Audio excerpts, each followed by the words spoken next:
दो पढ़े लिखे लोग अगर दोस्त होंगे तो उनके बीच में असहमतियां भी होंगी और बहस भी होगी। मैंने कुछ किताबें पढ़ी हैं, निरंजन भाई ने कुछ किताबें पढ़ी हैं। हम लोग बैठेंगे तो किसी एक मुद्दे पर निरंजन भाई कहेंगे ये तो गलत बात है, किसी एक पर मैं कह दूंगा कि नहीं मैं इससे सहमत नहीं हूं। लेकिन मान लीजिए हम दोनों मूर्ख हैं, हम दोनों ने हाई स्कूल नकल करके पास किया और उसके बाद कुछ नहीं पढ़ा, तो फिर हमारे बीच में बहस होगी किस बात की? सिर्फ इस बात की बहस हो सकती है कि ये वाली जमीन कैसे कब्जा किया जाए, ये वाली गाड़ी कैसे कब्जा की जाए, यहां कैसे किया जाए, यही हो सकता है। इंटेलेक्चुअल बहस तो हो ही नहीं सकती, बिकॉज इंटेलेक्चुअल बहस हमेशा इंटेलेक्चुअल बहस लोगों के बीच में होगी। इंटरनेशनल नीति पर, अंतर्राष्ट्रीय नीति जो है उसके लिए आप किसी रिटायर्ड अफसर को लाकर बिठा देंगे और जिसका बेटा जो है वो अमेरिका का नागरिक होगा और वो अपने आप अमेरिका से चिपकने की कोशिश करेगा, उसके बाद जो होगा वो होगा। अगर आपको कूटनीति का क नहीं पता है, विदेश नीति का व नहीं पता है आपको, और अर्थनीति का अ नहीं पता है, तो फिर आप क्या करेंगे? सरकार गिराएंगे, सरकार बनाएंगे, उसमें तो हमेशा सहमतियां होंगी।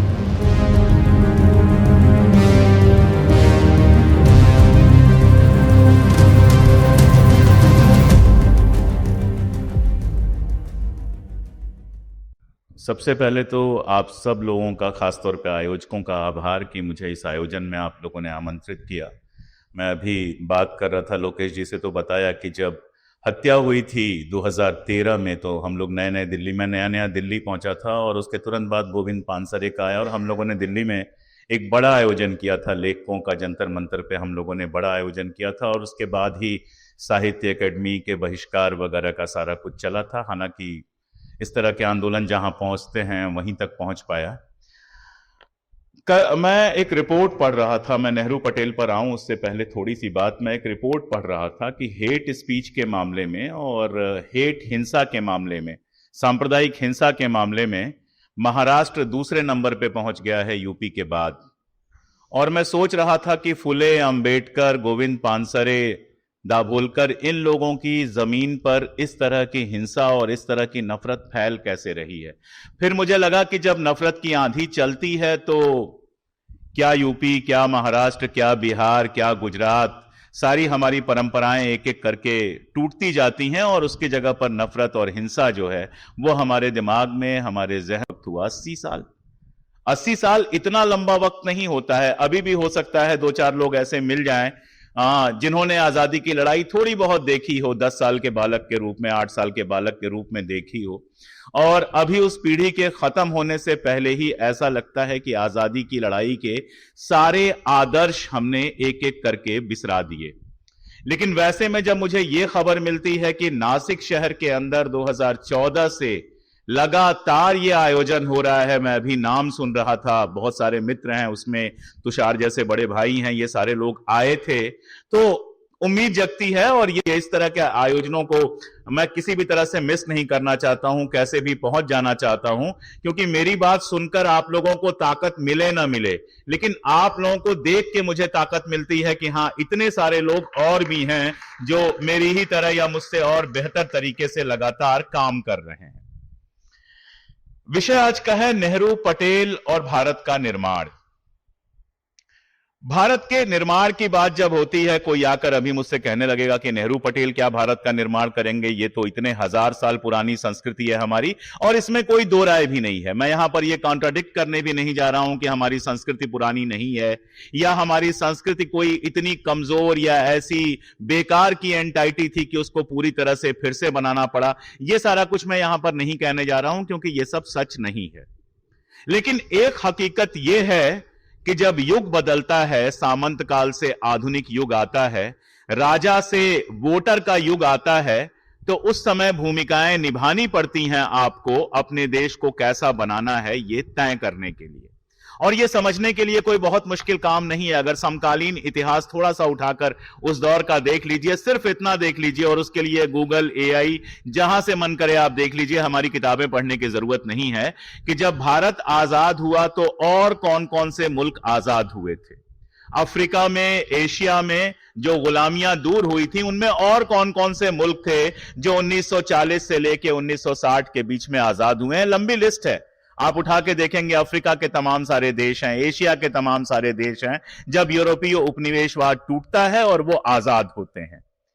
यहां तक तो ठीक है, यहां तक तो वो है कि उस लाइन पर सबको खड़ा कर दिया गया और अब एक गोली चलेगी और देखना है कौन कितनी तेज दौड़ता है। असल खेल तो यहां से शुरू होता है कि आजाद होने के बाद वहां किस तरह के देश बने, किस तरह की व्यवस्थाएं बनी, किस तरह का समाज बना और हमारा समाज कैसे बना। ये जरा सा हम समझ जाएं तो हमारे समझ में आ जाएगा कि राष्ट्र निर्माण का जो मतलब है वो अपने पुरखों को 1000 साल पुराने, 200 साल पुराने, 400 साल पुराने पुरखों को इग्नोर करना नहीं है, बल्कि यह देखना है कि उनमें से जो हमारे ऐसे पुरखे थे जो आगे की राह दिखा रहे थे, उनके रास्ते पर हम कितना चले और कितना नहीं चल पाए। और इसीलिए हर जगह मैं एक बात जरूर सबको याद दिलाता हूं जो सबको पता होती है। आजादी की लड़ाई की 3 धाराएं थी, बहुत स्पष्ट 3 धाराएं थी। पहली धारा थी अहिंसा की धारा, लोकतंत्र की धारा, जो कांग्रेस जिसका रिप्रेजेंटेशन कर रही थी बाय डिफॉल्ट। और उसी धारा में आपको गांधी दिखाई देते हैं, नेहरू दिखाई देते हैं, सरदार पटेल दिखाई देते हैं, मौलाना आजाद दिखाई देते हैं। और अगर आप इस बात को समझ पाएं कि आजादी की लड़ाई दोहरी आजादी की लड़ाई थी, एक तरफ समाज की मुक्ति की लड़ाई थी और एक तरफ राजनैतिक मुक्ति की लड़ाई थी, तो हमारी सामाजिक लड़ाई के सबसे बड़े हीरो फुले और अंबेडकर भी आपको उसी रास्ते पर चलते हुए दिखाई देंगे, एक लोकतांत्रिक समाज के निर्माण पर अहिंसक रास्ते से चलने का रास्ता। दूसरी लड़ाई थी जिसमें हमारे क्रांतिकारी थे, चाहे वो शहीद भगत सिंह हो या तमाम सारे नाम गिनाए जा सकते हैं, बंगाल से लेके, महाराष्ट्र से लेके, पंजाब से लेके हमारे यूपी तक तमाम सारे क्रांतिकारी थे जो एक अलग तरह का सपना देख रहे थे। भगत सिंह तक पहुंचते पहुंचते यह सपना बिल्कुल साफ दिखाई देने लगता है जब वो अपने संगठन का नाम रखते हैं हिंदुस्तान सोशलिस्ट रिपब्लिकन आर्मी या ऑर्गेनाइजेशन। तो सोशलिस्ट और रिपब्लिकन इसमें जो है वो साफ बताता है कि एक बराबरी वाला समाज जो रिपब्लिकन होगा, तानाशाही नहीं होगी, इस बात को समझना चाहिए, तानाशाही नहीं होगी, रिपब्लिकन समाज होगा। तो ये 2 धाराएं थोड़ा सा अलग अलग रास्ते पर चलते हुए एक ही जगह पहुंचती हुई दिखती हैं, जहां समाजवाद की तरफ बढ़ता हुआ सपना है और रिपब्लिक होने का, लोकतांत्रिक होने का मामला है। मैं मजाक में कहता हूं कि अगर आपको नासिक से दिल्ली जाना है तो 2 रास्ते हो सकते हैं। कोई ये कह सकता है कि मुंबई तक चलते हैं, एक आध दिन रुकेंगे, फिर आराम से मुंबई से चलेंगे, और कोई कहेगा नहीं, यहां से जो पहली ट्रेन मिलती है उसको लेकर भागो, लेकिन लक्ष्य एक है कि दिल्ली पहुंचना है। लेकिन एक तीसरी धारा भी थी जिसको नागपुर पहुंचना था, जिसको दिल्ली जाना ही नहीं था, जिसमें आजादी का मामला कहीं था ही नहीं, जिसमें यह था कि अगर आजादी मिल जाती है तो उस पर हम कब्जा कर लें और फिर अपने अपने तरीके का हिंदुस्तान बनाएं, हिंदू हिंदुस्तान और मुस्लिम हिंदुस्तान यानी कि पाकिस्तान। ये वो रास्ता है जो सावरकर का रास्ता था, ये वो रास्ता है जो गोलवरकर हेडगेवार का रास्ता था, और ये वो रास्ता है जो लियाकत का रास्ता था, ये वो रास्ता है जो जिन्ना का रास्ता था। ये बात हमको समझनी पड़ेगी कि इन दोनों रास्तों को, क्रांतिकारियों के और कांग्रेस के रास्ते और ये वाला जो रास्ता था सांप्रदायिकता का रास्ता, इन दोनों को अलग अलग करना होगा। यही वजह है कि अगर वो वीर भी थे तो मेरे काम के नहीं थे, क्योंकि मेरा जो सपना था वो उनका सपना नहीं था, और उनका जो सपना था वो मेरा सपना या मेरे भारत का सपना हो ही नहीं सकता था। यही वो कारण है कि मैं तमाम वीरताएं, तमाम बलिदान, तमाम सादगी पर ध्यान नहीं दूंगा, क्योंकि इस बात से कुछ तय नहीं होता है कि आप कितने वीर हैं, आपने कितना बलिदान दिया। तय इस बात से होता है कि आपने किस बात के लिए बलिदान दिया। अगर किसी की हत्या के लिए, किसी के घर जो चोरी करता होगा, कभी कभी मैं कल्पना करता हूं कितनी मेहनत करता होगा। मतलब घर हम पूरा लॉक करके रखते हैं, उसको तोड़ना, दीवार फाड़ना, फिर सारे खतरे उठाकर घर के अंदर घुसना, फिर सामान चुराना और फिर भागना और फिर पुलिस से बचते रहना, कितना मुश्किल काम है। आप सोच के देखिए, हम आप क्या करते हैं, सुबह गए नौकरी किए, शाम को आ गए, दरवाजा बंद किए, सो गए। तो मेहनत के हिसाब से देखेंगे तो वो हमसे ज्यादा मेहनत करता है, लेकिन असल चीज है नीयत। और इसीलिए मैं इस बहस में नहीं पड़ता हूं कौन वीर था, कौन वीर नहीं था। हालांकि निरंजन भाई बैठे हुए हैं तो वीरता की कहानियां सुना चुके हैं पहले ही बहुत सारी, हमसे ज्यादा तो सुनाने की जरूरत नहीं है। अब जब यह लोकतांत्रिक देश बनने का मामला था तो पूरा संघर्ष अगर आप उठा के देखें 1922-23 से कम अगर उठा के देखें आप 1947 का, तो यह संघर्ष बिल्कुल सीधा हो जाता है। क्योंकि क्रांतिकारी आंदोलन 1926-27 तक आते आते कमजोर पड़ना शुरू हो जाता है। चंद्रशेखर आजाद की हत्या, भगत सिंह की हत्या के बाद धीरे धीरे क्रांतिकारी आंदोलन कमजोर होने लगता है। और मैं एक और बात आपको और बता दूं कि अब तमाम ऐसे रिसर्च आ चुके हैं जो बताते हैं कि कांग्रेस और क्रांतिकारियों के बीच में अच्छे खासे रिश्ते थे।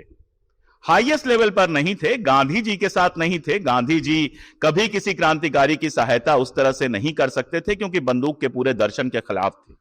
लेकिन निचले लेवल पर आप जाएंगे, जिला अध्यक्ष के लेवल पर आप जाएंगे या जिला के कार्यकर्ताओं के लेवल पर जाएंगे, तो क्रांतिकारियों और कांग्रेस के बीच में रिश्ते काफी अच्छे थे। आर्थिक सहायता, छुपने की सहायता, तमाम सारा। कामा मैक्लियान की जो नई किताब आई है, मैं सबसे कहता हूं उसको जरूर पढ़ना चाहिए। वो बताता है कि कैसे और कांग्रेस और क्रांतिकारी विचारधारा एक दूसरे के साथ मिलकर ग्राउंड पे काम कर रही थी।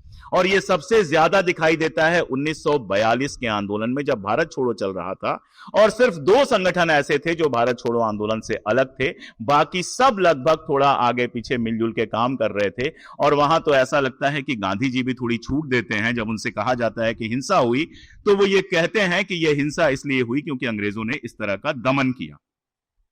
तो यह पूरी लड़ाई सीधे सीधे 2 खेमों में बंट जाती है। एक तरफ धर्म आधारित तानाशाही वाला शासन और दूसरी तरफ लोकतंत्र आधारित एक व्यक्ति एक वोट का शासन।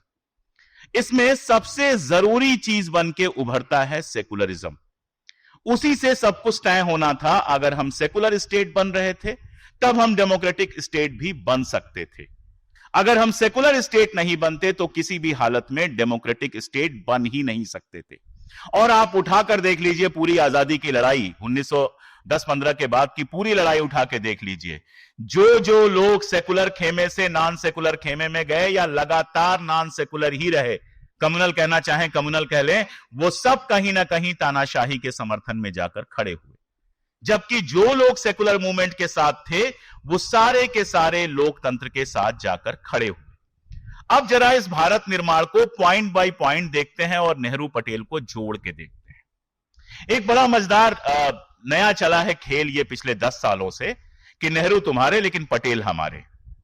मैं कई बार मजाक में कहता हूं कि लगता यह है कि नेताजी सुभाष चंद्र बोस और सरदार वल्लभ भाई पटेल ने चुपचाप आरएसएस ज्वाइन कर ली थी और हम लोगों को बताया नहीं था, धोखा कर दिया था हम लोगों के साथ। हम लोग को बताया ही नहीं कि वो आरएसएस में चले गए थे, क्योंकि हम लोग तो उनके भाषण पढ़ते हैं, उनके लेख पढ़ते हैं और कहीं एक धब्बा नहीं मिलता है ऐसा जहां पर सरदार पटेल आरएसएस का समर्थन करते हुए नजर आए। मुझे तो नहीं मिला। मैं यहां पर किसी से बहस कर सकता हूं। 10 खंडों में नवजीवन ने छापा है सरदार पटेल का सब कुछ। सरदार पटेल लेखक नहीं थे, उन्होंने अलग से कोई किताब नहीं लिखी। भाषण भी उनके बड़े रूखे सूखे होते थे, फ्लावरी भाषण नहीं होते थे। मैं आऊंगा उनके भाषणों पर। लेकिन 10 खंडों में नवजीवन ने छापा है उनका सारा भाषण, सारा पत्राचार, सब कुछ छापा हुआ है। कोई उसको उठा ले और मुझे दिखाए कि इस वाले पॉइंट पर सरदार पटेल आरएसएस के साथ खड़े हो गए थे। हां, आरएसएस गांधी जी की हत्या करवा देगा या आरएसएस से जुड़े लोग गांधी जी की हत्या कर देंगे, इस लेवल पर चले जाएंगे, ये बात शायद सरदार पटेल नहीं समझ पा रहे थे। मैं आऊंगा उस पर। तो आप देखते हैं कि पहली जरूरत दिखाई देती है संविधान की। पहली जरूरत दिखाई देती है कि आजाद हम हो जाएंगे। जब यह समझ में आना शुरू होता है कि हम आजाद हो जाएंगे तो पहली जरूरत यह है कि हमारा संविधान क्या होगा। और यही वो सबसे बड़ा पॉइंट है जिस पर आप समझ सकते हैं कि कैसे सांप्रदायिक धारा अलग हो जाती है और सेकुलर धारा एक साथ आ जाती है। आप वो पूरी बहस पढ़िए संविधान सभा को बनाने की मांग को लेकर। जवाहरलाल नेहरू जिस समय संविधान सभा को बनाने की मांग लेकर आते हैं, उनका समर्थन करने वालों में कौन लोग हैं, उनका विरोध करने वाले में कौन लोग हैं, बस आप ये देख लीजिए। बाबा साहब अंबेडकर आजादी की लड़ाई में उस तरह से नहीं शामिल थे। मैं इस बात में मुझे कोई दिक्कत नहीं है कि 1942 में वो श्रम मंत्री थे, मुझे कम से कम कोई दिक्कत नहीं है इस बात से। लेकिन संविधान निर्माण की जो ही प्रक्रिया शुरू होती है बाबा साहब का, आप पत्राचार और लिखा हुआ पढ़ना शुरू कर दीजिए। He is more than interested. वो इस बात को लेकर लगातार आप कहेंगे कि गैल्वेनाइज्ड है कि अगर संविधान सभा कोई बनती है तो उसमें मेरी क्या भूमिका होगी और मैं दलितों वंचितों को अधिकार दिला पाऊंगा कि नहीं दिला पाऊंगा। यह एक पॉजिटिव चिंता है। अगर कोई मूर्खतापूर्ण बयान देता है कि वो सिर्फ अपनी सोच रहे थे तो अब इसके लिए वही जिम्मेदार हो सकता है, लेकिन ये एक पॉजिटिव चिंता है जिसमें हमारे देश की 30-40% आबादी की स्थिति आजादी के बाद क्या होगी ये लगातार शामिल है। और पंडित नेहरू, मौलाना आजाद, सरदार पटेल और पूरी की पूरी कांग्रेस जो है उस संविधान सभा के बनने के लिए कि किस तरह से वो संविधान सभा बनेगी, क्या क्या उसमें होगा, उसके लिए लगातार एक्टिव है। उसमें पेच कौन फंसा रहा है? हिंदू राष्ट्रवाद को तब तक इतना कमजोर किया जा चुका था कि वो कोई खास पेच नहीं फंसा पाया, इस बात को समझना चाहिए। लेकिन मुस्लिम राष्ट्रवाद, जिसको अंग्रेजों का लगातार समर्थन हासिल था, जिन्ना के नेतृत्व में, लियाकत के नेतृत्व में, वो उसमें पहला फच्चर तब फंसाता है जब संयुक्त एक सरकार बनती है जिसमें कांग्रेस भी होती है और मुस्लिम लीग भी होती है। सरदार पटेल को जिस तरह से बार बार कहा जाता है, आप अगर उस सरकार से सरदार नाराज थे तो वो हिंदू मुसलमान का मामला नहीं था। सरदार इस बात के लिए नाराज थे क्योंकि मुस्लिम लीग के जो नेता थे वहां पर, खासतौर पर जिनका नाम मैं बार बार ले रहा हूं, लियाकत, उनको फाइनेंस मिनिस्टर बनाया गया था। और आप कल्पना करके देखिए कि गृह मंत्री अपने लिए एक चपरासी मांगता था और फाइनेंस मिनिस्टर उसको पास नहीं करते थे। 2 कुर्सियां मांगता था, फाइनेंस मिनिस्टर उसको पास नहीं करते थे। और उस पूरी प्रक्रिया में सरदार पटेल के समझ में यह बहुत कायदे से आ गया था कि मुस्लिम लीग विभाजन के अलावा और कुछ नहीं चाहती है, उसके साथ मिलजुल कर काम नहीं किया जा सकता है। यह कहना सांप्रदायिकता नहीं था, यह कहना स्थितियों को समझना और स्पष्ट होना था। और यहां पर सरदार पटेल बिल्कुल साफ साफ आपको सही साबित होते दिखाई देते। लेकिन सरदार पटेल और नेहरू में एक फर्क था जिसको समझना बहुत जरूरी है और जिसको समझने पर ही समझ में आता है कि महात्मा गांधी ने पंडित नेहरू को अपना रिप्रेजेंटेटिव कह लीजिए या अपना वारिस कह लीजिए, क्यों चुना। सांप्रदायिकता और विश्व स्थितियों को लेकर जिस तरह की समझ पंडित नेहरू के पास थी, वैसी समझ उस दौर में किसी पार्टी के किसी नेता के पास नहीं थी। यह आज मैं बड़े आराम से कह सकता हूं। कारण आपको बताता हूं। सेकेंड वर्ल्ड वॉर शुरू होने वाला था और सेकेंड वर्ल्ड वॉर जब शुरू होने वाला था उस समय आप सबके खतो किताबत पढ़ लीजिए, यहां तक कि महात्मा गांधी की भी खतो किताबत पढ़ लीजिए, उसमें सेकेंड वर्ल्ड वॉर को लेकर कोई बहुत चिंता नहीं दिखाई देती। सबको यह लगता है दूर यूरोप में कुछ चल रहा है, उसका भारत से क्या लेना देना है। और ज्यादातर लोगों को पता ही नहीं था कि दूर यूरोप में चल क्या रहा है। लेकिन उसी दौर में नेहरू निकलते हैं यूरोप की यात्रा पर, स्पेन जाते हैं जहां पर गृहयुद्ध चल रहा था फ्रांको की सेनाओं के साथ। और पंडित नेहरू उस गृहयुद्ध में बॉर्डर पर जाते हैं जहां शायद दूसरी आर्मी के, जो आपकी दोस्त आर्मीज होती हैं, उसके जनरल्स या फिर राष्ट्राध्यक्षों को ही जाने की अनुमति हो सकती है, वहां पर वो जाते हैं। और वहां जाने के बाद जो रिपोर्ट उन्होंने लिखी है, जो उस समय के पत्र लिखे हैं, आप उनको पढ़िए। ऐसा लगता है कि अगले 4-5 साल में दुनिया में क्या होना है इसकी कोई भविष्यवाणी कर रहा है।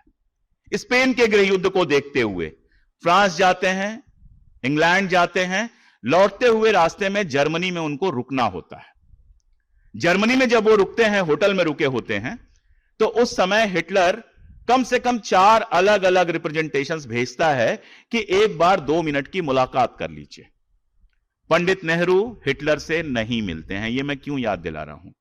क्योंकि पंडित नेहरू मुसोलिनी से भी नहीं मिले थे। इटली गए थे लेकिन मुसोलिनी से नहीं मिले थे। मुसोलिनी, अभी मैंने तानाशाहों पर एक किताब लिखी है, आने वाली है, आ जाएगी वो। तो मुसोलिनी के बारे में मैं पढ़ रहा था कि विदेश के नेताओं को बुलाना और वहां पर अपनी मैग्नामिटी दिखाना और उनके जाने के बाद लोकल अखबारों में अपने हिसाब से खबर छपवाना उसका शौक था। तो यह जान लीजिए कि गोदी मीडिया आज नहीं बनी है। जहां जहां तानाशाह होता है वहां वहां गोदी मीडिया होती है। गांधी जी गए हुए थे और गांधी जी गए हुए थे कॉन्फ्रेंस में। कौन सी कॉन्फ्रेंस थी वो? राउंड टेबल कॉन्फ्रेंस में, सेकेंड राउंड टेबल कॉन्फ्रेंस में गए हुए थे। सबने समझाया कि मुसोलिनी से मत मिलो, सबने समझाया, जिससे जिससे मिले सबने कहा मत जाओ मुसोलिनी से। लेकिन गांधी जी थे, उनको लगा मेरा क्या कर लेगा, इरकरप्टिबल हूं मैं, मेरा कोई क्या कर लेगा। पहुंच गए मुसोलिनी से मिलने और थोड़ा बहुत प्रभावित भी हो गए, क्योंकि मुसोलिनी को पता था कि इनको कैसे प्रभावित करना है। जो ताकतवर है उसको ताकत दिखा के, जो पढ़ा लिखा है उसको पढ़ाई दिखा के, उसकी लाइब्रेरी बहुत शानदार थी, और जो सिद्धांतवादी है उसको सिद्धांत सिखा के। मुसोलिनी पढ़ा लिखा था, सारे तानाशाह अनपढ़ नहीं होते हैं, मुसोलिनी काफी पढ़ा लिखा था और पत्रकार रहा था। गांधी जी वहां से लौट के आए और गांधी जी इंडिया पहुंचते उसके पहले इटली के अखबारों में गांधी द्वारा मुसोलिनी की तारीफ छप चुकी थी, जो गांधी ने की ही नहीं थी। मुसोलिनी गांधी को भी मूर्ख बना सकता था, पंडित नेहरू को मूर्ख नहीं बना सकता था। इसीलिए जो बार बार यह बात कही जाती है विदेश में पढ़े थे, मैं इसको हमेशा अलग तरीके से देखता हूं। जैसे मान लीजिए आप एक शहर में पैदा हुए और थोड़ा बहुत तीर्थ वीर्थ किए, लेकिन बाकी आप एक शहर में ही आपकी पूरी जिंदगी गुजर गई, तो यह अपने आप में खूबी है, लेकिन यह बहुत सारी चीजों से आपको वंचित रखती है। पंडित नेहरू जिस समाज में पैदा हुए थे, इलाहाबाद में, मैं वहीं पास गोरखपुर का रहने वाला हूं। अब गोरखपुर दूसरी वजहों से प्रसिद्ध हो गया है, लेकिन मैं गोरखपुर का रहने वाला हूं और मैं जानता हूं कि वहां के सामाजिक संगठन किस तरह का है, जातिवाद कितना गहरा है। पूरे देश में ही है, वहां भी है, पूर्वांचल अपने अलग अलग वजहों से भी जाना जाता है। अब मैं कई बार सोचता हूं कि अगर पंडित नेहरू विदेश नहीं गए होते तो क्या वो इतने लिबरल हो सकते थे कि पहली बार जब वो जमीन पर उतरे हैं तो अवध के किसानों के साथ उतरे हैं।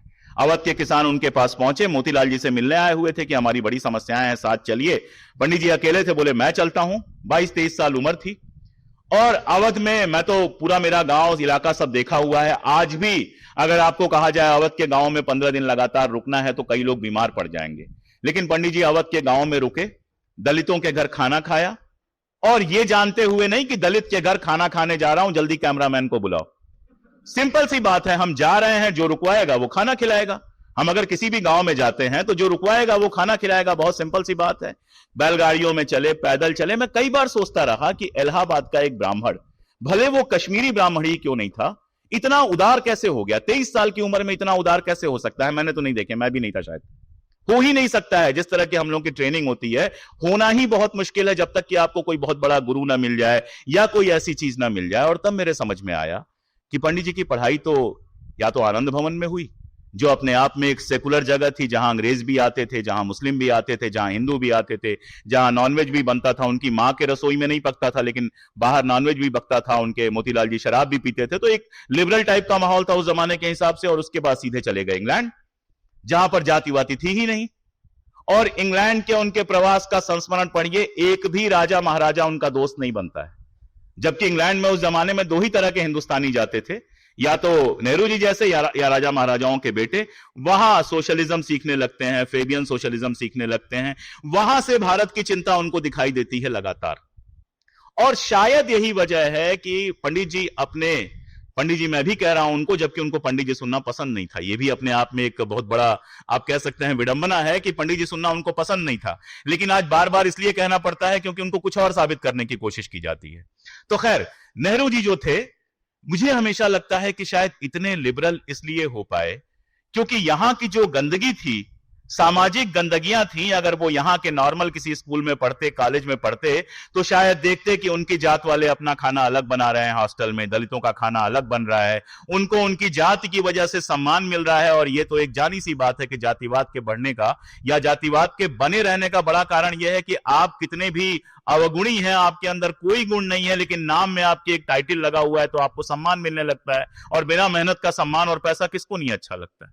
ये वजह है कि यहां जातिवाद खत्म नहीं होता है। लोग लगातार अपनी जाति को प्रमोट करते रहते हैं क्योंकि कुछ और प्रमोट करने लायक अक्सर होता नहीं है। तो इस सुविधा से जो पंडित नेहरू वंचित रहे इंग्लैंड में, वहां और किसी भी चीज का उनको सम्मान मिल सकता था, लेकिन धनी होने का और ब्राह्मण होने का सम्मान उनको नहीं मिल सकता था। पढ़ाई का सम्मान मिल सकता था, खेल में बहुत अच्छे थे, इन सब चीजों का सम्मान मिल सकता था, लेकिन जाति और पैसे का सम्मान उस वाले ब्रिटेन में उनको नहीं मिल सकता था जो इंडस्ट्रियल रिवॉल्यूशन से गुजर के आया था और जो काफी प्रगतिशील था। और यही वजह मुझे लगती है कि विश्व राजनीति की समझ और भारतीय समाज की गंदगियों से दूरी, ये दो चीजें पंडित नेहरू के अंदर जितनी साफ साफ दिखाई देती हैं, बाकी कहीं दिखना बहुत मुश्किल काम है।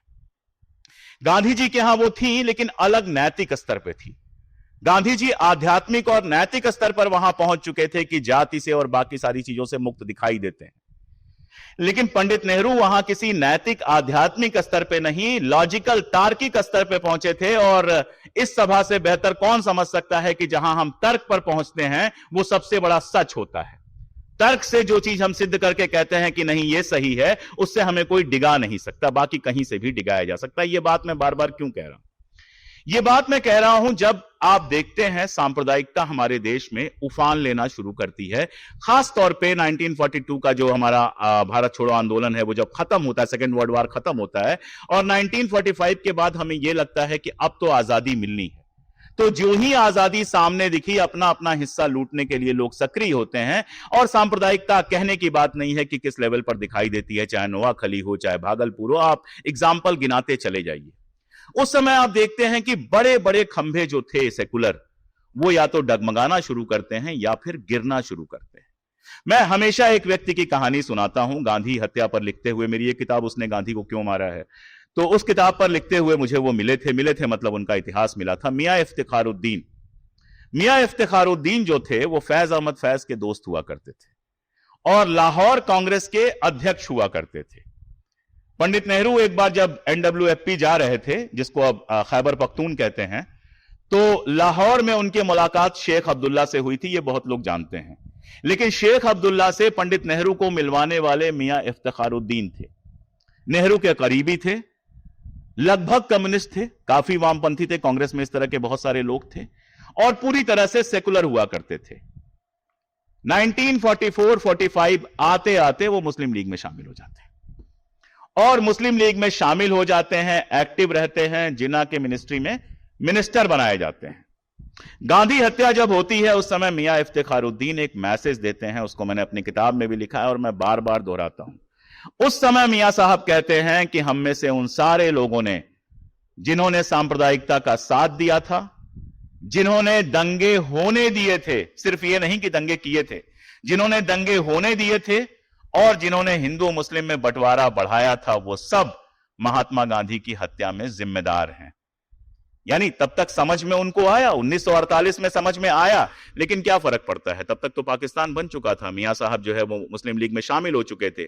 यह अलग बात है कि मुस्लिम लीग में बाद में उनको किनारे कर दिया गया, बाद में क्या क्या हुआ वो सब अलग बात है। ऐसे तमाम सारे लोग थे और यहीं पर मैं एक बात कहना चाहता हूं कि ये वो दौर था जिसमें आपको सरदार पटेल के भी कुछ वक्तव्य ऐसे मिल सकते हैं जिनसे आप इस तरह का अर्थ निकाल सकते हैं। ये एक ऐसा वक्त था और खास तौर पर जब मैं, बहुत लंबा चला जाएगा अगर कश्मीर वगैरह की मैं बात करने लगूंगा, कश्मीर पर अगर स्टैंड को उठाकर देखिए या बाकी सारी चीजों को उठाकर देखिए तो आपको एक बार लग सकता है कि सरदार पटेल थोड़े से डगमगाते हुए नजर आते हैं। लेकिन यहां पर हमको एक चीज समझनी पड़ेगी। पंडित नेहरू, मैंने कहा कि तर्क के सहारे पहुंचे थे, लेकिन उनकी अपनी एक मोरालिटी थी, अपना एक मोरल स्टैंड था उनका। और वो मोरल स्टैंड में एक और बड़ी मजेदार चीज थी कि पार्टी के मामलों में, रोज बरोज के मामलों में कभी वो बहुत ज्यादा हस्तक्षेप करते नहीं थे। उनके पिताजी भी जब पार्टी से अलग हो गए, स्वराज पार्टी मोतीलाल नेहरू बनाते हैं, तो पंडित नेहरू कहीं नहीं गए, वो ओरिजिनल कांग्रेस में रहे। ये अपने आप में मतलब आज वाला नहीं है कि बाप कांग्रेस में, बेटा बीजेपी में, बहू किसी और पार्टी में। वो अलग तरह का सैद्धांतिक उनका स्टैंड था जिसमें वो कहीं नहीं गए। सरदार पटेल थोड़ा ज्यादा रगेड थे और सरदार पटेल थोड़ा ज्यादा आप कह सकते हैं प्रैक्टिकल थे। प्रैग्मेटिक कहना चाहें प्रैग्मेटिक कह लें, प्रैक्टिकल कहना चाहें प्रैक्टिकल कह रहे हैं। उसके पीछे भी शायद उनका अपना लालन पालन था। उन्हें नेहरू की तरह मोतीलाल नेहरू नहीं मिले थे। वो एक सामान्य परिवार में पैदा हुए थे, बड़ी मुश्किल से पढ़ाई की थी और उसके बाद वकालत सीख के वकालत कर रहे थे। जब पहली बार उनको एडमिशन मिला लंदन से, जानते ही हैं आप लोग कि इनिशियल्स लिखे हुए थे, तो उनके बड़े भाई ने कहा पहले मैं कराता हूं, तो उन्होंने बड़े भाई को भेज दिया। लेकिन इतनी प्रतिभा थी कि दोबारा फिर एडमिशन मिल गया। और जिस समय वो लंदन में थे, आप ये देखेंगे कहीं दाएं बाएं घूमते हुए नहीं दिखाई देते। उनको किसी पॉलिटिक्स में इंटरेस्ट नहीं था। सोच के गए हुए थे कि जल्दी से जल्दी पढ़ाई पूरी करके बैरिस्टर बन के आ जाना है, पैसे कमाने हैं। लौट के आए, बैरिस्टर बन गए, अच्छे पैसे कमाते थे। अहमदाबाद के क्लब में रोज शाम को शराब पीते थे, ब्रिज खेलते थे और शानदार सिगरेट पीते थे। अब वो उनकी किस्मत खराब थी और हमारे गांधी जी की किस्मत अच्छी थी कि गांधी जी प्रचार कर रहे थे वहां पर, अचानक क्लब में ये दिख गए। इन्होंने मजाक जैसा उड़ाया मनी मन में, लेकिन अजीब सा आदमी जब दिखता है तो इंटरेस्ट भी जगता है, तो गांधी में इंटरेस्ट जगा। फिर बातचीत शुरू हुई और राजेंद्र प्रसाद और सरदार पटेल, ये दो ऐसे लोग थे जिनको गांधी जी पूरी तरह से वकालत से खींचकर आजादी की लड़ाई में ले आए। और उसके बाद जो है सब इतिहास है। इसीलिए जो मैंने शुरू में कहा था कि आप अगर अपने घर में रह जाते हैं, एक संवाद मैंने कहीं पढ़ा, सरदार पटेल ने एक बार गांधी से पूछा था कि आप हिंदू मुस्लिम एकता की बात करते हैं, मुसलमान नॉनवेज खाता है और हिंदू तो नॉनवेज खाते नहीं है, तो फिर एकता कैसे होगी? अब आप ये सोचिए, ये सवाल कोई ऐसा आदमी नहीं पूछ सकता जिसने दुनिया घूमी हो, क्योंकि अगर वो मेरे गांव में आया होता तो उसने देखा होता कि मेरे घर में तो बकरे की बलि होती है। तो हमारे घर के बच्चों को पता ही नहीं होता है कि वेजिटेरियन फैमिली जैसी कोई चीज होती है। लेकिन गुजरात में जहां पर सरदार पटेल थे, वो इलाका आप देखिए, जैनों का जिस तरह से प्रभाव है, चाहे वो गुजरात हो, चाहे लगा हुआ राजस्थान हो, वहां वाकई ऐसी स्थिति है कि ज्यादातर हिंदू जो है वो नॉनवेज नहीं खाते हैं। जैन प्रभाव इतना ज्यादा है, तो वो अपने लोकल में इतना गड़े हुए थे कि गांधी जी को बताना पड़ा, जो उनसे पहले इंग्लैंड घूम आए थे और दुनिया थोड़ी देखी थी, कि भाई ऐसा नहीं है, बहुत सारी ऐसी जगह हैं जहां हिंदू भी नॉनवेज खाते हैं और खाना एक ऐसी चीज नहीं है जिसके आधार पर एकता ना हो सके। सरदार पटेल की शुरुआत वहां से होती है, कमिटमेंट वहां से धीरे धीरे पैदा होता है। और एक सीधा सवाल है कि अगर वो कम्युनल होते ही तो दुनिया की कौन सी ऐसी ताकत थी जो उनको आरएसएस में जाने से रोक लेती? कौन रोक लेता बताइए? कोई रोक सकता है? ठीक बात है कि वो पंडित नेहरू की तरह वामपंथ की तरफ झुके हुए नहीं थे। प्राइवेट सेक्टर को लेकर, प्राइवेट इकोनॉमी को लेकर उनके जो विचार थे वो पंडित नेहरू से अलग विचार थे। वो प्राइवेट सेक्टर को, प्राइवेट इकोनॉमी को ज्यादा महत्व देते थे, ये सब हम लोग जानते हैं। लेकिन ये जो वैचारिक विरोध थे, ये वैचारिक विरोध उस गोल सर्कल के अंदर थे जिस सर्कल के बाहर सांप्रदायिकता थी, जिस सर्कल के बाहर तानाशाही थी, जिस सर्कल में गांधी, नेहरू, पटेल, मौलाना आजाद, डॉक्टर अंबेडकर और ये सारे लोग थे। उस सर्कल में तीन चीजें ये नहीं थी, सांप्रदायिकता नहीं थी, तानाशाही नहीं थी और जातीय नफरत नहीं थी। डॉक्टर अंबेडकर जाति के मामले में निश्चित तौर पर इन सब लोगों से बहुत आगे बढ़े हुए थे, लेकिन ये बाकी लोग भी इस सिद्धांत पर सहमत तो थे कि जातिवाद नहीं होना चाहिए। पहला स्टेप तो यही होता है कि आप इस बात को स्वीकार करें कि जातिवाद गलत है, उसके बाद तो आप आगे बढ़ सकते हैं। और यही वजह है कि जिसको हम साइंटिफिक टेम्पर कहते हैं, वो साइंटिफिक टेम्पर जहां आपको कांग्रेस के अंदर लड़ता हुआ दिखाई देता है। मैं ये नहीं कह रहा कि पूरी कांग्रेस साइंटिफिक टेम्पर वाली थी, न है और निकट भविष्य में हो पाएगी इसकी भी मुझे कोई उम्मीद नहीं है, क्योंकि मास ऑर्गेनाइजेशन में बड़ी दिक्कत होती है। लेकिन जो लीडरशिप थी वो आजादी की लड़ाई से पहले और आजादी की लड़ाई के बाद साइंटिफिक टेम्पर की बात लगातार करती है। ये बात मैं क्यों कह रहा हूं? ये बात मैं इसलिए कह रहा हूं कि जो दूसरा पक्ष है वो साइंटिफिक टेम्पर के हमेशा खिलाफ रहा है, चाहे वो मुस्लिम लीग हो, चाहे हिंदू महासभा हो, चाहे राष्ट्रीय स्वयंसेवक संघ हो। साइंटिफिक टेम्पर उनका सबसे बड़ा दुश्मन रहा है। इसलिए सरदार पटेल को कब्जा करने की कितनी भी कोशिशें वो कर लेंगे, सरदार पटेल का अपना लिखा हमेशा रास्ते में आकर खड़ा हो जाएगा। और सबसे ज्यादा तो वो लिखा और बोला जो गांधी जी की हत्या के बाद है। गांधी जी की हत्या के बाद जो सरदार पटेल के आखिरी पब्लिक भाषणों में से एक है, चेन्नई गए हुए थे वो, और चेन्नई का वो भाषण अंग्रेजी में है। मैंने कई बार अपने ट्विटर पर उसको पोस्ट किया है। आकाशवाणी के वेबसाइट पर भी वो भाषण आसानी से मिल सकता है, कोई भी सुन सकता है। उस भाषण में सरदार पटेल तीन बातें कहते हैं जो बेहद इंपॉर्टेंट हैं। पहली बात तो खुल के कहते हैं कि हां, हमने विभाजन को स्वीकार किया, बहुत साफ कहते हैं। और यहां मैं बता दूं कि सरदार पटेल वो पहले कांग्रेस लीडर थे जो विभाजन पर सहमत हुए थे। सबसे पहले लीडर थे सरदार पटेल। इसलिए जितनी बार ये लोग विभाजन के लिए कांग्रेस को गाली देते हैं, खैर उस पर हम बात करेंगे, सबसे पहले सरदार पटेल को गाली देते हैं। लेकिन वो कहते हैं कि अगर मैं विभाजन पर सहमत नहीं होता तो हमारे देश में गृहयुद्ध जैसे हालात बने हुए थे। यह संभव है कि वो गृहयुद्ध हम जीत जाते, लेकिन इस जीत के रास्ते में कितनी लाशें गिरती, कितने लोग मारे जाते, ये कह पाना मुश्किल है। और यह भी संभव था कि हमारा देश कई कई टुकड़ों में बंट जाता। ये मेरे शब्द नहीं है, ये सरदार पटेल के शब्द हैं। दो बातें ये हो गई। तीसरी बात वो कहते हैं कि जिन लोगों को यह लगता है कि मुसलमान इस देश से बाहर चले जाएंगे, जिन लोगों को यह लगता है कि वो हिंदू राष्ट्र बना सकते हैं इस देश को, वो पागल है। और उसमें आरएसएस का नाम लेते हैं और फिर ये कहते हैं कि उनकी ये साजिश कभी सफल नहीं होगी।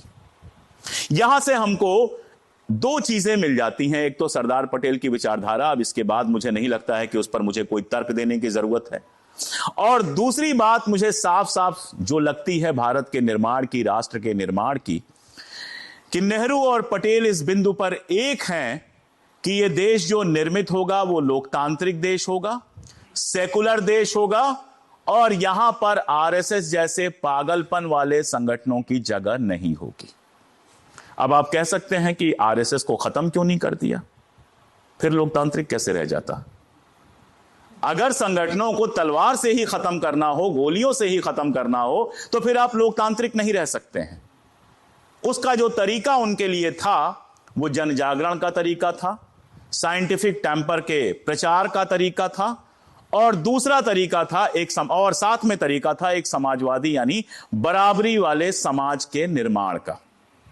1948 में सरदार पटेल की हो जाती है मृत्यु। तमाम सारी बातें, अभी तो संसद में यह कह दिया गया कि सरदार पटेल जो है वो आकाशवाणी पहुंच गए थे, भाषण देना चाहते थे और उनको भाषण देने से रोक दिया गया। मैं आश्चर्यचकित इस बात पर नहीं था कि 1962 में सरदार पटेल कैसे गए। वर्ष गलत हो सकता है, हम लोग भी इतिहास के हैं तो वर्ष गलत हो सकता है, लेकिन क्या इस देश में किसी की इतनी औकात थी, इंक्लूडिंग पंडित जवाहरलाल नेहरू, कि सरदार पटेल को आकाशवाणी पर रोक ले? वो लोग इस बात को नहीं जानते हैं कि सरदार पटेल को लौह पुरुष क्यों कहा जाता था और सरदार पटेल की औकात और ताकत क्या थी। और वो इस बात को भी नहीं जानते हैं कि नेहरू और पटेल के बीच में रिश्ता क्या था। सबसे मुश्किल चीज यही है कि उनको लगता है नेहरू मतलब मोदी जी और पटेल मतलब अमित शाह। ना, ये रिश्ता नहीं था। नहीं, मैं मजाक नहीं उड़ा रहा हूं, मैं बिल्कुल हंसने के लिए नहीं कह रहा हूं। आप कह सकते हैं एक प्रधानमंत्री, एक गृह मंत्री, लेकिन ये रिश्ता नहीं था, क्योंकि जो संघर्ष उन लोगों ने मिलकर साथ में किया था, जैसे जेलों में उन्होंने समय गुजारा था और लड़ते हुए गुजारा था, यह भी बता दो, बड़े मोहब्बत से नहीं गुजारा था। 1942 वाले में जब गिरफ्तार दोनों लोग होते हैं, आप देखिए कितनी तीखी बहसें हैं। लेकिन आप यह भी देखिए कि कैसे सरदार पटेल पंडित नेहरू की चिंता करते हैं, और सरदार पटेल के जरा से बीमार होने पर कैसे पंडित नेहरू उनके सिरहाने बैठकर उनकी चिंता करते हैं। यह प्रेम कब पैदा होता है? यह प्रेम मैंने दो ही जगह देखा है। ये प्रेम या तो पॉलिटिकल लड़ाई में जो साझेदार होते हैं उनका होता है, जो एक ही लक्ष्य के लिए साथ में लड़ रहे होते हैं, या तो ये प्रेम उनके बीच में होता है, और या परिवार में पति और पत्नी के बीच में मैंने ये प्रेम देखा है। तब होता है आप आपस में कितना भी लड़ लें, लेकिन एक दूसरे के लिए कमिटमेंट इतना होता है कि अगर कोई बीमार पड़ जाए, अगर कोई परेशान हो जाए, तो आप सब काम छोड़कर वहां पर खड़े हो जाते हैं। सरदार पटेल और नेहरू का जो प्रेम था वो समान राजनीतिक लड़ाई लड़ते हुए, मुक्त की लड़ाई लड़ते हुए पैदा हुआ था। गांधी की मृत्यु के बाद जब सरदार पटेल जाते हैं संसद में और कहते हैं माई लीडर पंडित नेहरू, तो वो ऐसे ही नहीं कहते हैं। ऐसा नहीं था कि उसके पहले माई लीडर नहीं मानते थे। वो इसलिए कहते हैं कि अब बाप चला गया, अब आपको दुनिया को बताना पड़ेगा हम साथ खड़े हैं। जब तक गांधी जी थे तब तक तो कुछ नहीं, आपस में लड़ लो, बुला के बेचारा बूढ़ा आदमी समझाता रहेगा। मरने के पहले भी तो बुला के समझा ही रहे थे। सरदार पटेल इस्तीफा देने की बात कर रहे थे। मरने के पहले जो आखिरी बातचीत हुई है उसमें सरदार पटेल को यही तो समझा रहे थे कि भैया तुम सरकार कैसे छोड़ दोगे, तुम लोगों को मिलके ही चलाना है। और मुझे बड़ा आश्चर्य होता है जब व्हाट्सएप हमें यह बताता है कि गांधी जी तो कांग्रेस को भंग कर देना चाहते थे। जो गांधी जी कांग्रेस को भंग कर देना चाहते थे वो 30 जनवरी 1948 को दोपहर में सरदार पटेल से कह रहे हैं कि तुमको और नेहरू को मिलकर सरकार चलाना है। मतलब ये कोई मैं अपने में आप नहीं कह सकता, कोई नहीं कह सकता, इसका तो रिकॉर्ड है। गांधी का तो लिखा पढ़ा बोला सब कुछ 40-42 कितने खंडों में है वो, 92 खंडों में, 96 खंड अब तो हो गए, 96 खंडों में सारा कुछ है। किसी भी डेट पे आप उठा के देख सकते हैं। लेकिन एक बार जब महात्मा गांधी चले जाते हैं तो उस जिम्मेदारी का एहसास होता है, जहां नेहरू की भाषा भी बदलती है और सरदार पटेल की भाषा भी बदलती है। और इसकी कहीं कोई और वजह नहीं है। ऐसा नहीं कि सिद्धांत बदल गया, ऐसा नहीं कि विचार बदल गया, ऐसा नहीं कि आपसी लड़ाइयां थोड़ी कम हो गई, लेकिन जिम्मेदारी का एहसास, क्योंकि कोई है नहीं जो समझौता करा देगा, खुद लड़ना है और खुद समझौता करना है। और इसीलिए संसद में जाकर सरदार पटेल कहते हैं माई लीडर पंडित नेहरू। चिट्ठी में माई डियर जवाहरलाल ही लिखते थे। सरदार साहब की जितनी चिट्ठियां हैं उसमें माई डियर जवाहरलाल लिखते थे। उम्र में लगभग 15-16 साल जवाहरलाल नेहरू छोटे थे, तो बिल्कुल नॉर्मल सी बात है। एक दिन मैंने देखा, मैं एक कार्यक्रम में गया था, वहां इसको भी तमाशा बनाया जा रहा था कि वो इज्जत नहीं करते थे, माई डियर जवाहरलाल नाम लेके बुलाते थे। अब ऐसे तो आप कुछ भी कर सकते हैं। ऐसे तो आप ये भी कह सकते हैं कि मैं दिन भर होटल में रहा, सिर्फ 2 घंटे मेरे लिए आया गया। अगर कोई इस बात को ना समझे कि मैं 6 घंटे सोना चाहता था, तो कोई कह सकता है कि मुझे तो सिर्फ 2 घंटे अटेंड किया गया, तो मेरा तो सम्मान ही नहीं हुआ। तो माय डियर जवाहरलाल कह दिया गया तो सम्मान ही नहीं हुआ। ये जो पंडित नेहरू और जवाहरलाल को लगातार लड़ाने की कोशिशें की जाती हैं, ये सिर्फ इसलिए की जाती हैं क्योंकि राष्ट्र निर्माण का स्वप्न जो उनका था वो इनका नहीं है। और यह बताना इनके लिए बहुत मुश्किल काम है कि पंडित नेहरू या पटेल, नेहरू तो खैर हो ही नहीं सकते, पटेल इनके हो ही इसलिए नहीं सकते क्योंकि राष्ट्र निर्माण का स्वप्न इनका अलग है। जब ये कहते हैं देशभक्त और देशद्रोही, तो मैं कहता हूं बिल्कुल सही कहते हैं। मैं उस संगठन के लिए देशद्रोही हूं क्योंकि मेरा जो भारत है वो उस संगठन का भारत है ही नहीं। मेरी जो भारत की कल्पना है, जिसके लिए पंडित नेहरू, गांधी और सारे लोग लड़ रहे थे, मौलाना आजाद, वो भारत था ही नहीं जिसके लिए सावरकर, हेडगेवार, गोलवरकर, श्यामा प्रसाद मुखर्जी संघर्ष कर रहे थे। ये दो अलग अलग भारत हैं। मैं अपने भारत का देशभक्त हूं, देशद्रोही तो मैं उनको नहीं कहूंगा क्योंकि गांधी ने भी नहीं कहा। मैं अपने भारत का देशभक्त हूं, उनके भारत का देशभक्त कैसे हो सकता हूं? मेरा जो भारत है उसका जो स्वप्न था वो सबको साथ लेकर चलने का स्वप्न था। वो धर्म के आधार पर बंटवारे को स्वीकार ही नहीं करता था। वो जिन्ना से कहता था कि ठीक है, तुमको चाहिए ले जाओ ये पाकिस्तान, लेकिन बाकी जो बचा हुआ है वो भारत है। वो कोई हिंदू स्थान नहीं बन रहा था पाकिस्तान की तुलना में, वो भारत बन रहा था जो ओरिजिनल इंडिया होने को क्लेम कर रहा था, जो क्लेम कर रहा था कि 1857 और उसके बाद की जो हमारी आजादी की लड़ाई है वो पूरी की पूरी हमारी विरासत है। जो अपने विरासत को ढूंढने के लिए न तो अरब जा रहा था और न तो नेपाल जा रहा था, जो अपनी विरासत को छांट छांट के किनारे नहीं कर रहा था कि मौलाना आजाद नहीं रहेंगे इसमें और गांधी रहेंगे, जो सारी विरासत को एक साथ संभाल रहा था, जो 1857 से लेके 1947 तक आजादी की लड़ाई चली है, जिसमें आइडिया ऑफ इंडिया डेवलप हुआ है, भारत एक विचार के रूप में डेवलप हुआ है। आप जब घर बनाते हैं तो एक घर जमीन पे बनता है और एक घर आपके दिमाग में बन रहा होता है। अगर दिमाग में घर ना बने, आर्किटेक्चर अगर दिमाग में घर ना बनाए, तो जमीन पे घर ऐसा बनेगा कि बेडरूम कहीं, ड्राइंग रूम कहीं, इस कमरे से उस कमरे में जाने का रास्ता नहीं मिलेगा। आप बहुत सारा एरिया ले लेंगे लेकिन वहां पर आपके सामान नहीं सच पाएंगे। ऐसे ही देश भी पहले सपनों में बनता है। अगर भगत सिंह का लिखा आपने पढ़ा होगा, और निश्चित तौर पर पढ़ा होगा, तो भगत सिंह के सपनों का एक देश है जिसमें वो लगातार बताते हैं, सांप्रदायिक एकता की बात करते हैं, बराबरी की बात करते हैं, जिसमें कहते हैं कि गोरे अंग्रेज चले जाएं, उनकी जगह पर काले अंग्रेज आ जाएं तो आजादी का क्या मतलब है। ये एक राष्ट्र का सपना है। जब पंडित नेहरू लगातार संविधान सभा के अंदर और उसके पहले अपने पत्रों में, लेखों में या बताते हैं कौन है भारत माता, वो कहानी इतनी फेमस अब तो हो चुकी है कि सब जानते हैं। किसी सभा में गए, सारे किसान बैठे हुए थे और उनसे पूछा कि अच्छा तुम लोग भारत माता की जय का नारा लगा रहे हो, कौन है ये भारत माता? और आप सब जानते हैं कि सबने अलग अलग जवाब दिया। उन्होंने कहा नहीं, तुम सब भारत माता हो। इस देश की धरती, इस देश का पानी, इस देश की जमीन और इस देश में रहने वाला एक एक इंसान भारत माता है। जब हम जय बोलते हैं तो सबकी जय बोलते हैं। ये क्या है? ये एक राष्ट्र का स्वप्न है। सरदार पटेल जब राजाओं के साथ बात कर रहे होते हैं, उस बीच के कुछ पत्र हैं जो उन्होंने लिखे हैं। आप पढ़ेंगे तो समझ में आएगा कि ये स्वप्न नेहरू के कितने आइडेंटिकल हैं। महात्मा गांधी जब नोआखली में जाके उतने हिंसक माहौल में शाम को प्रार्थना सभा करते हैं और उस प्रार्थना सभा में जब उनको मारने की कोशिश होती है, गला दबाने की कोशिश होती है, उसके बाद भी प्रार्थना सभा नहीं रोकते हैं। जहां कुरान से भी वो पढ़ते हैं, जहां वो वेद से भी पढ़ते हैं, जहां वो गुरु ग्रंथ साहब से भी पढ़ते हैं, तो केवल क्या तमाशा कर रहे थे? वही तो था राष्ट्र का स्वप्न, जहां की प्रार्थना में वेद की ऋचाएं भी शामिल थीं, आयतें भी शामिल थे, कुरान की शब्द भी शामिल था, गुरु ग्रंथ साहब का सब कुछ शामिल था और सब मिलाकर जो प्रार्थना थी वो मनुष्य मात्र के कल्याण के लिए थी। यही तो भारत का स्वप्न था जो नेहरू देख रहे थे, जो गांधी देख रहे थे, और इसके बिल्कुल बराबर एक स्वप्न चल रहा था। और जिस स्वप्न को बनाने के लिए सबसे जरूरी था इतिहास को विकृत करना, और वो स्वप्न देख रहे थे सावरकर। एक हाथ से इतिहास को विकृत कर रहे थे, चाहे वो मराठों का इतिहास हो, और इसीलिए उनको शिवाजी महाराज, छत्रपति शिवाजी महाराज अच्छे नहीं लगते हैं क्योंकि उनके स्वप्न में सेट नहीं होते हैं।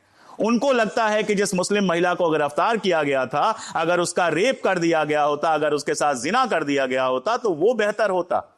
वो स्वप्न हमारे भारत का हो ही नहीं सकता था। क्योंकि छत्रपति शिवाजी महाराज तो गोविंद पानसरे की किताब में आने थे। वो गोविंद पानसरे की कलम से जो लिखे हुए छत्रपति शिवाजी महाराज हैं, वो हमारे भारत की विरासत हैं। वो उनको एक विरासत के रूप में हम जब पाते हैं तो गौरवान्वित होते हैं, और उसी विरासत को जब सावरकर अपने यहां लाना चाहते हैं तो वो शर्मिंदा होते हैं। उनके लिए सवाल होता है कि रेप क्यों नहीं किया। वो हमारे इतिहास के सबसे बड़े नायकों में से एक को रेपिस्ट में कन्वर्ट करना चाहते हैं, तब जाकर उनके सपनों का भारत बनेगा।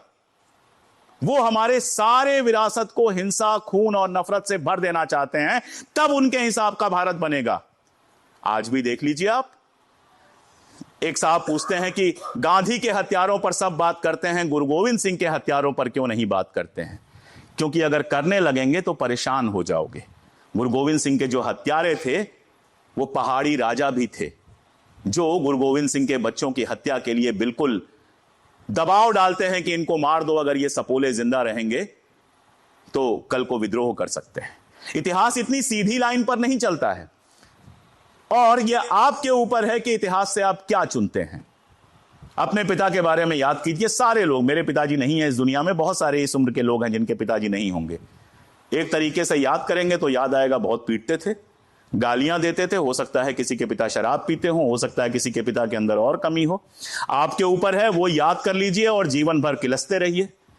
और दूसरी तरफ याद करेंगे तो याद आएगा कि कैसे आपको कॉलेज लेके गए, स्कूल में एडमिशन लगाने लगे, कैसे आपको प्यार किया, कैसे आप बीमार थे तो आपकी सेवा किया। आपका चयन है कि आप क्या चयन करेंगे, किस चीज को अपनी स्मृति में रखेंगे और उसके आधार पर कैसे पिता बनेंगे। एक चयन यह हो सकता है कि मेरे पिता के अंदर जो कमजोरियां थी उनको मैं दूर करूंगा और अपने बच्चे के लिए बेहतर बाप बनूंगा। और एक चयन यह हो सकता है कि मेरे पिताजी मुझे हाथ से मारा करते थे तो मैं अपने बच्चे को जूते से मारूंगा। आपका चयन है, जैसा चाहेंगे वैसा भविष्य बनेगा। इतिहास से जो सीखना चाहेंगे। और ये सारी बातें मैं तब से क्यों कर रहा था, क्योंकि अगर आपने डिस्कवरी ऑफ इंडिया नहीं पढ़ी है तो यह समझ में ही नहीं आएगा कि एक शानदार इतिहास दृष्टि कैसे एक शानदार भविष्य बनाती है। अपनी विरासत को देखा कैसे जाता है, अकबर को कैसे देखा जाता है, चंद्रगुप्त मौर्य को कैसे देखा जाता है, बुद्ध को कैसे देखा जाता है। वो देखने की दृष्टि देते हैं आपको पंडित नेहरू। वो देखने की दृष्टि और उसके आधार पर एक बेहतर भारत के निर्माण की, एक बेहतर भारत, एक बेहतर राष्ट्र के निर्माण की दृष्टि देते हैं आपको नेहरू। और उस प्रक्रिया में बिना ज्यादा बोले, बिना भाषण दिए, बिना फिलोसॉफिकल हुए, एकदम आयरन की तरह, लोहे की तरह खड़े आपको दिखाई देते हैं सरदार पटेल।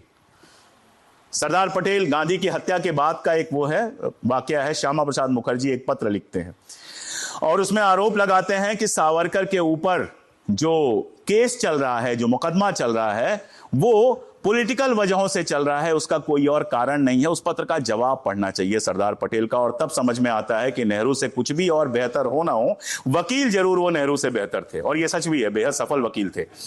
उसमें वो लिखते हैं, बहुत कायदे से लिखते हैं और पॉइंटर्स देके लिखते हैं कि किस तरह से मैं सारे मुकदमे जो चल रहे हैं उनको खुद ध्यान में रख रहा हूं, एक एक चीज देख रहा हूं, और कौन कौन से पॉइंट हैं जिसकी वजह से कोई पॉलिटिकल मामला नहीं है। केस जो है वो शुद्ध रूप से जो साक्ष्य और बाकी सारी चीजें उपलब्ध हैं उन पर चल रहा है। श्यामा प्रसाद मुखर्जी खुद वकील थे और सफल वकील थे। उसके बाद वो सरदार पटेल को इस पर एक पत्र नहीं लिखते हैं। इसके अलावा एक और आपको किस्सा सुनाओ जिससे समझ में आएगा कि पटेल साहब और नेहरू साहब में क्या दोस्ती थी और क्या फर्क था। गांधी जी के पुत्र जो हैं वो बहुत ज्यादा उस समय इमोशनल थे। जाहिर तौर पर पिता की हत्या हुई थी, और हम ये भी जानते हैं कि गांधी जी फांसी की सजा के खिलाफ थे, ये हम जानते हैं। तो नाथूराम गोडसे को गांधी जी के पुत्र एक पत्र लिखते हैं, और पत्र बड़ा भावुक सा है, जैसा किसी भी गांधी के शिष्य या पुत्र का हो सकता है। और कहते हैं कि तुमको इस बात का जरा भी दुख नहीं है, फला नहीं है। गोडसे तो सावरकर का शिष्य था और एकदम ट्रेंड शिष्य था, कोई ऐसे नहीं था। और सावरकर बहुत शानदार वकील थे। सावरकर के चाहे वो माफीनामे पढ़ लीजिए आप, चाहे सावरकर का और कुछ लिखा पढ़ लीजिए, नहीं, this is a serious thing. माफीनामों की भाषा पढ़िए, अच्छे अच्छे घूम जाएंगे। कई जगह लगेगा अरे ये तो बहुत देशभक्त हैं। अगर आप उस दृष्टि से नहीं पढ़ेंगे तो आपको कई बार लगेगा और जिसको पेश किया था वो सबकी रिहाई के लिए बात कर रहे थे। ये कोई बात नहीं करता है कि 2 खत के बाद तीसरे खत में बाकी सबकी रिहाई भूल गए। लेकिन वकील बहुत अच्छे थे तो उनका शिष्य भी ठीक ठाक होगा। नाथूराम गोडसे जो है जवाब देता है, और जवाब में उनसे कहता है कि आप आइए और जेल में मुझसे मिलिए, हम लोग बात करेंगे। वो तैयार हो जाते हैं। अब जरा कल्पना करके देखिए कि नाथूराम गोडसे का कोई चित्र होता जिसमें गांधी जी के पुत्र जो हैं वो सिर झुकाए उसके सामने बैठे हुए हैं बहुत शांत, और वो फोटो आज होता तो आज क्या हो रहा होता आप सोचिए। ये पत्र पहुंचता है पंडित नेहरू के पास। पंडित नेहरू उस पर क्या लिखते हैं आप क्या कल्पना कर सकते हैं, जो लोग ज्यादातर लोग जानते होंगे, जो नहीं जानते हैं। एक लाइन लिखते हैं बिल्कुल सरकारी स्टाइल में, पटेल साहब को उसको फॉरवर्ड कर देते हैं। एक लाइन, कहीं उसमें कोई रिकमेंडेशन नहीं है, पटेल साहब को फॉरवर्ड कर देते हैं। यह होता है भरोसा। वो जानते थे कि इस मामले पर सबसे सही फैसला, एक तो गृह मंत्री थे ही वो, और दूसरा वो जानते थे कि इस मामले पर बिना भावुक हुए अगर गांधी का कोई शिष्य फैसला ले सकता है तो वो सरदार पटेल हैं। सरदार पटेल के पास वो खत जाता है और तुरंत सरदार पटेल इस पूरी मांग को खारिज करते हैं और कहते हैं कि अगर उस आदमी को जरा भी ये भावना होती कि वो माफी के मूड में होता, अपनी गलती मानता, तब तो मैं उसको इजाजत दे सकता था, लेकिन ऐसे आदमी को मैं कोई छूट नहीं दे सकता हूं जो गांधी जी की हत्या करने के बाद भी जरा सा भी शर्मिंदा नहीं है। और उसके बाद मुलाकात नहीं होती है। अब जो लोग कहते हैं गांधी और नेहरू और पटेल में नहीं पटती थी, आप सोच के देखिए, प्रधानमंत्री के पास खत जाता है, क्या उससे ऊंचा कार्यपालिका में कोई है? और प्रधानमंत्री चुपचाप बिना एक शब्द लिखे गृह मंत्री को उसको भेज देता है। और जिसको समझना हो उसको हैदराबाद विलय का पूरा किस्सा पढ़ लेना चाहिए। नेहरू जी की एक खूबी या कमी आप कह लीजिए, श्रेय लेने में उनसे कंजूस आदमी कोई नहीं होगा, वो श्रेय नहीं लेते थे। पूरा आप हैदराबाद का देख लीजिए, सारी चीजें नेहरू के पास आती थी, पटेल के पास भेज दी जाती थी, दोनों लोग साथ बैठ के बात करते थे। पटेल हमेशा फ्रंट पे रहते थे, नेहरू कभी फ्रंट पे नहीं गए, यहां तक कि मिलने भी नहीं गए। सरदार पटेल को ही फ्रंट पे भेजा, क्यों? क्योंकि वो होम मिनिस्टर थे। यहां पे मतलब रेलवे मिनिस्टर को ट्रेन नहीं चलाने दी जाती है, आप झंडी लेके पहुंच जाते हैं। आप सोचिए, पंडित नेहरू सारा श्रेय ले सकते थे, कुछ नहीं करना था। उस हवाई जहाज में जिसमें सरदार पटेल को भेजा गया था, उसमें वो खुद बैठ के चले जाते, निजाम के साथ उनकी फोटो आती और सारा श्रेय हैदराबाद का उनको मिलता। लेकिन सरदार पटेल को भेजा जाता है। लेकिन सरदार पटेल से भी सीखिए, सरदार पटेल जहां बात करते हैं, क्या पंडित नेहरू का नाम लिए बिना बात करते हैं? वो जानते हैं कि प्रधानमंत्री पंडित नेहरू हैं, वो जानते हैं कि यह निर्णय हमारा साझा है, साथ लेके बात करते हैं। कश्मीर के मामले में बात बार आता है कि पंडित नेहरू ने पटेल से कहा कश्मीर मेरे ऊपर छोड़ दो। कहां कहा, किस जगह कहा? मुझे कोई दिखा दे कि पंडित नेहरू ने कहा हो सरदार पटेल से कि get out of this, I will deal Kashmir. कहीं नहीं कहा है भाई। मामला सिर्फ इतना सा था, इस बात को समझना चाहिए। सरदार साहब थे प्रैक्टिकल। हैदराबाद फंसा हुआ था और देश के बीच में था, दोनों तरफ जमीन थी हैदराबाद। अगर हैदराबाद पाकिस्तान से मिल गया होता तो मतलब यह था कि भारत में पाकिस्तान की एंट्री रोज की बात हो जाती। उनका अपना इलाका था, आपको एयर स्पेस देना पड़ता, आराम से आते, एयर स्पेस मिलता तो जमीन का भी आज नहीं कल कोई रास्ता मिलता। तो हैदराबाद वो किसी भी लेवल पर पाकिस्तान को देने के लिए तैयार नहीं थे। माउंटबेटन यहां पर गेम खेल रहे थे और मैंने अपनी किताब में बहुत विस्तार में प्रूव किया है कि कैसे इंग्लैंड और अमेरिका उस जमाने में चाहते थे कि कश्मीर पाकिस्तान के पास चला जाए।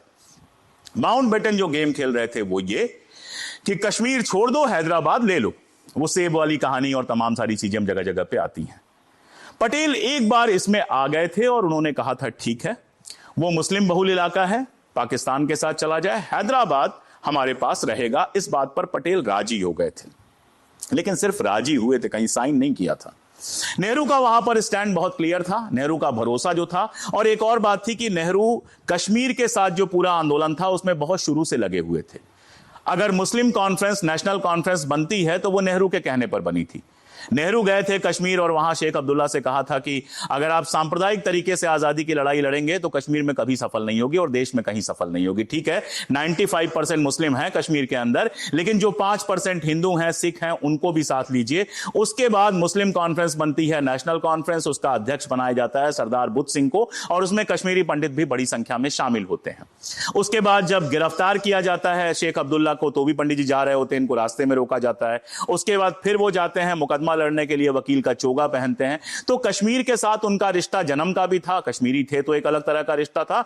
दूसरा, वो कश्मीर के स्ट्रेटेजिक वैल्यू को बहुत कायदे से समझ रहे थे।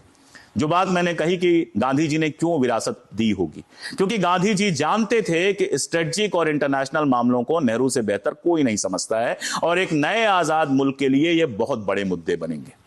तो नेहरू जानते थे कि कश्मीर के चले जाने का मतलब यह है कि अफगानिस्तान से सीधे जम्मू का रास्ता खुल जाएगा, पूरा रास्ता खुला होगा और ऊंचाई का रास्ता होगा। जम्मू तो नीचे पड़ जाता है ना, तो पूरा ऊंचा जो है वो उनके पास चला जाएगा, कभी भी हमला कर सकते हैं, हम परेशान हो जाएंगे। हमेशा यह कहा जाता है कि सांप्रदायिकता, अरे सेकुलरिज्म का वो क्या मानते थे, उसको प्रयोग स्थल मानते थे। इतने मूर्ख नहीं थे भाई, उसके लिए कोई और छोटा सा इलाका ले सकते थे।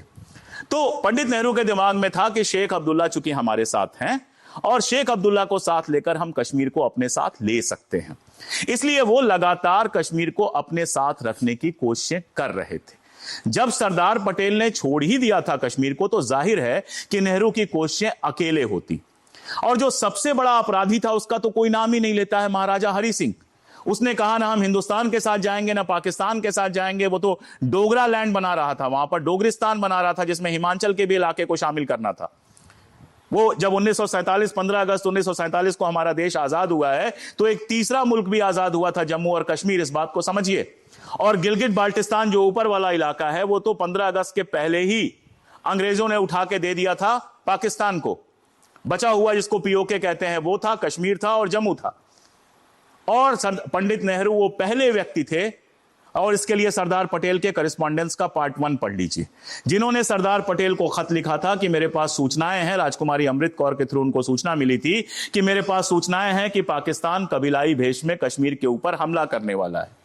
उस समय पटेल ने उतना भरोसा उस पर नहीं किया था, और भरोसा करते भी तो क्या कर लेते, क्योंकि कश्मीर तो हरि सिंह के पास था और हरि सिंह हिलने को तैयार नहीं था। उसने तो पाकिस्तान के साथ समझौता करके रखा हुआ था, भारत ने समझौता करने से मना कर दिया था।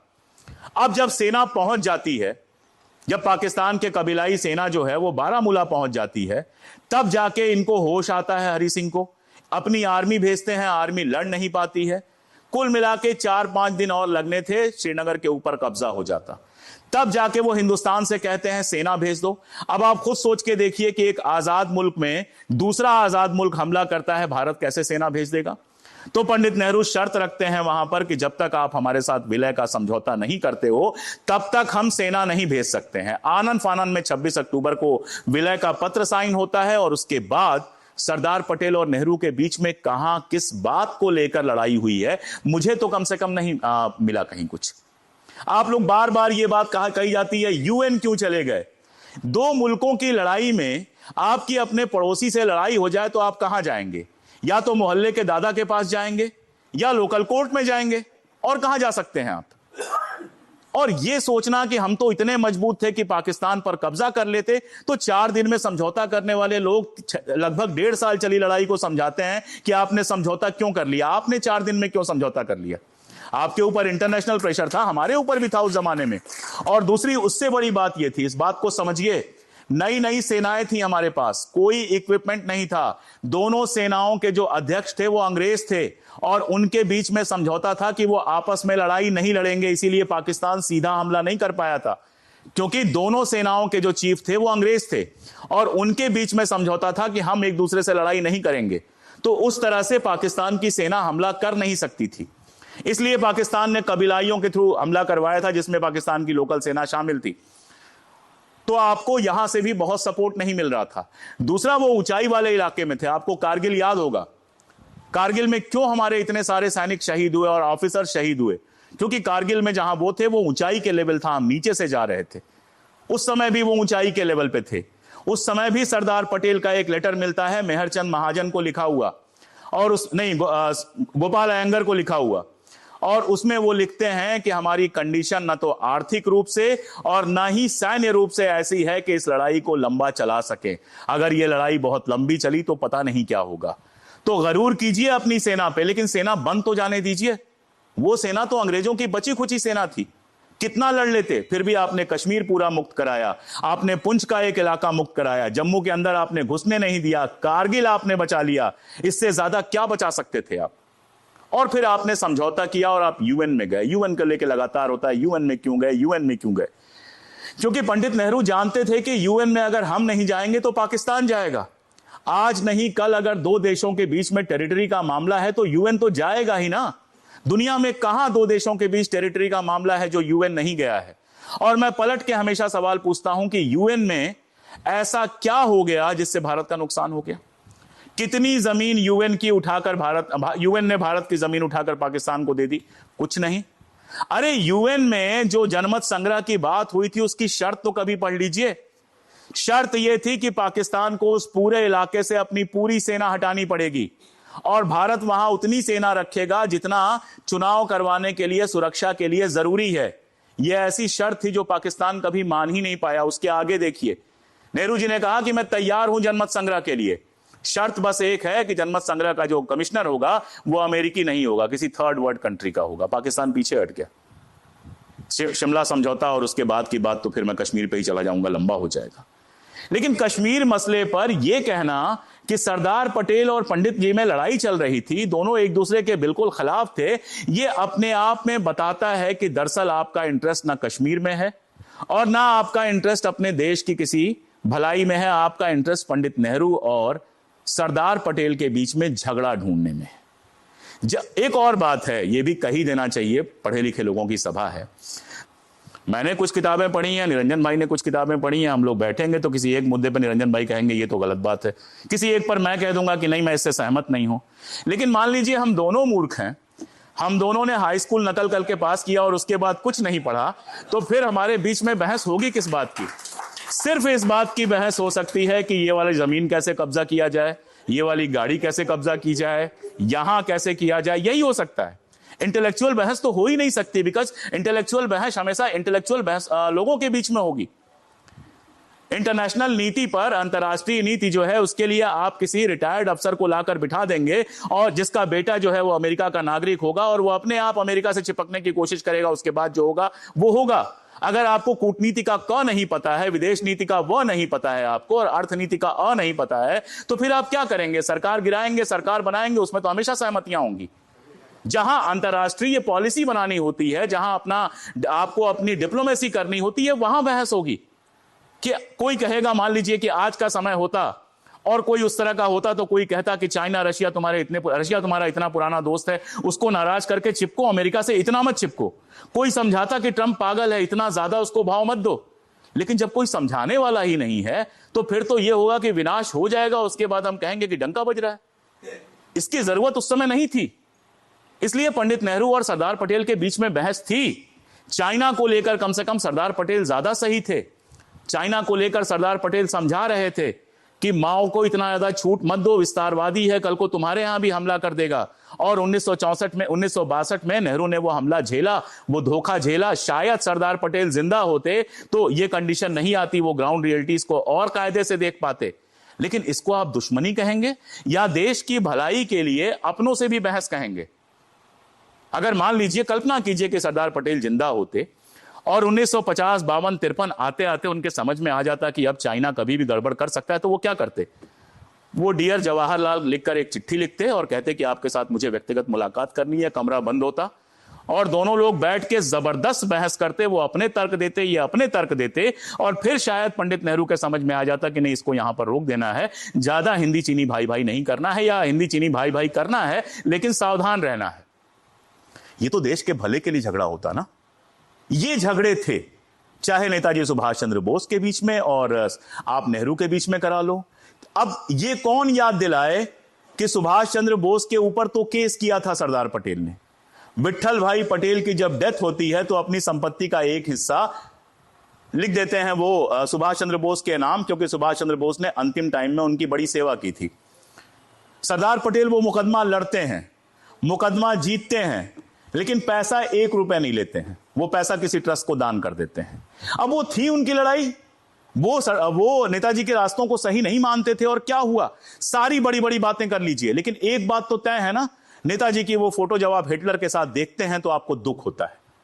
हिटलर के साथ नेताजी की फोटो देखते हैं, आपको दुख होता है, और साथ ही आपके मन में यह सवाल उठता है कि अगर जापान और हिटलर की सहायता से हिंदुस्तान आजाद भी हो गया होता तो क्या हिटलर हिंदुस्तान की आजादी को चलने देता? जब आप हिटलर के गोपनीय लेटर्स और बाकी सारा कुछ पढ़ते हैं, आर्काइव पढ़ते हैं, तब आपके समझ में आता है कि हिंदुस्तान को तो वो एक टूल की तरह यूज करना चाह रहा था। इंग्लैंड के साथ वो एक टूल की तरह यूज करना चाह रहा था कि अगर यहां उसका कब्जा हो जाता है तो वो इंग्लैंड के साथ खेल करेगा कि यूरोप के इलाके तुम छोड़ो, तुम्हारा उपनिवेश हम छोड़ देते हैं। तो ठीक है, बहुत इज्जत है उनकी, नेताजी की बहुत इज्जत है, लेकिन गलती उनसे भी हो सकती थी, ऐसे ही गलती किसी से भी हो सकती थी। लेकिन क्या ये निजी दुश्मनियां थी? और आखिर में जहां से बात करना चाहूंगा, मुझे पूरी आजादी की लड़ाई में 1857 से लेके 30 जनवरी 1948 तक कोई एक ऐसी घटना बता दीजिए कि एक विचारधारा के मानने वाले ने दूसरे विचारधारा के व्यक्ति की हत्या की योजना बनाई हो। मुझे एक कोई उदाहरण आप बता दीजिए, किसी कांग्रेसी ने किसी क्रांतिकारी को मारने की योजना बनाई हो। सुभाष बाबू के फॉरवर्ड ब्लॉक वालों ने गांधी जी की हत्या की योजना बनाई हो। किसी ने भी कहीं भी किसी क्रांतिकारी ने किसी गांधी की, किसी नेहरू की, किसी पटेल की हत्या की योजना बनाई हो। वो बम के दर्शन के खिलाफ लेख तो लिख सकते थे, वो गांधी जी से सवाल करते हुए लेख तो लिख सकते थे, लेकिन सरदार पटेल के संगठन ने कभी एक बार भी महात्मा गांधी के हत्या की नहीं सोची।